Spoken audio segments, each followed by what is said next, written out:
சர்வதேச புவி தினத்தை முன்னிட்டு SRM அறிவியல் மற்றும் தொழில்நுட்ப பல்கலைக்கழகம் சார்பில் பெசன்ட் நகர் கடற்கரையில் மணல் சிற்பம் வடிவமைத்து விழிப்புணர்வு ஏற்படுத்தப்பட்டது. கடல் வளத்தை பாதுகாக்கும் நோக்கில் கடல் மணலில் பிளாஸ்டிக் வலை உள்ளிட்டவற்றை கொண்டு மணல் சிற்பம் வடிவமைக்கப்பட்டது. கட்டிடக்கலை மற்றும் உள் வடிவமைப்பு புலம்சார் ஆசிரியர்கள் மற்றும் மாணவர்கள் இணைந்து வடிவமைத்த பிரம்மாண்ட மணல் சிற்பம் காண்போரை வியக்க வைத்தது.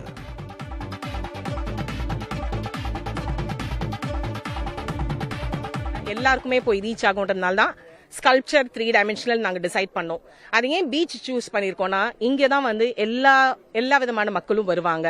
ஸோ நாங்கள் 3 டைமென்ஷனல் ரெப்ரசென்ட் பண்ணும்போது நாங்கள் சொல்ற செய்தி வந்து அவங்களுக்கு போய் புரியுன்றதை விடவும் it will be there in their mind for a very longer time. ஒரு 50 டர்ட்டில்ஸ் எடுத்து கடந்தது. இதுக்கெல்லாம் ரீசன் வந்து குளோபல் வார்மிங், பொல்யூஷன் எல்லாமே இன்டர் கனெக்டட் தான். நாங்கள் வந்து எங்களால் முடிஞ்ச அளவுக்கு இந்த பொல்யூஷனை பற்றி அவேர்னஸ் கிரியேட் பண்ணணுன்றதுனால எங்கள் ஸ்டூடெண்ட்ஸை வச்சு நாங்கள் பண்ணுறோம்.